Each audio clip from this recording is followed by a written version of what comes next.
Salut tout le monde. Aujourd'hui, dans cette vidéo, je vais vous guider à travers les instructions pour l'injection de ceftriaxone chez les enfants, en incluant le calcul du dosage approprié. Nous allons aborder les étapes clés pour administrer ce médicament de manière sûre et efficace, en veillant à ce que les petits patients reçoivent la bonne quantité de médicaments. Restez avec moi pour découvrir comment calculer le dosage de la ceftriaxone en fonction du poids de l'enfant. La ceftriaxone est un antibiotique de la classe des céphalosporines, disponible sous forme de poudre pour solution injectable. Ce médicament est administré par voie intramusculaire ou intraveineuse, et il est important de suivre les instructions du médecin ou du professionnel de santé pour une administration correcte. La ceftriaxone agit en inhibant la synthèse de la paroi cellulaire des bactéries, ce qui les rend vulnérables et les empêche de se multiplier. Cela permet au système immunitaire de l'organisme de mieux combattre l'infection. La ceftriaxone est utilisée pour traiter les infections bactériennes telles que les infections des voies respiratoires, les infections de la peau et des tissus mous,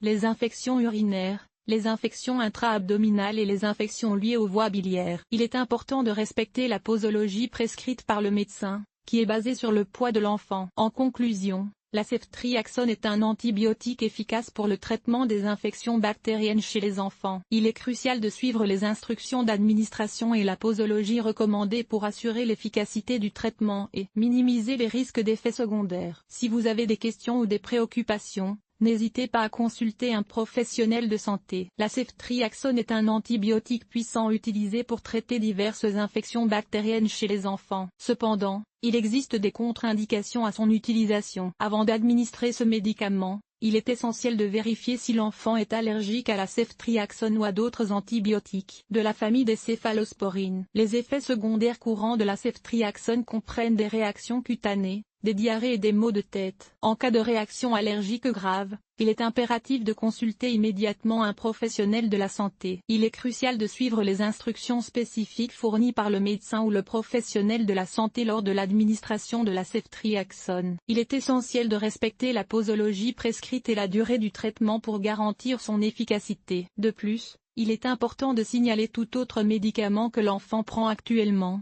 car la ceftriaxone peut interagir avec certains médicaments, ce qui peut affecter son efficacité ou entraîner des effets indésirables. Avant d'administrer la ceftriaxone, il est essentiel de reconstituer correctement le médicament selon les instructions du fabricant. L'injection doit être administrée par voie intramusculaire ou intraveineuse, en fonction de la prescription médicale. Il est important de respecter les règles d'hygiène et de sécurité lors de l'administration de l'injection pour éviter toute contamination. Après l'injection, il est essentiel de surveiller l'enfant pour détecter tout signe d'intolérance ou de réaction allergique. Le coût de la ceftriaxone peut varier en fonction de la forme posologique et de la quantité prescrite. Il est recommandé de vérifier auprès de la pharmacie ou du fournisseur de soins de santé pour obtenir des informations précises sur les prix. Il existe également d'autres antibiotiques similaires à la ceftriaxone qui peuvent être prescrits en fonction de la situation médicale de l'enfant. Il est important de suivre les recommandations du professionnel de la santé pour assurer un traitement efficace et sûr.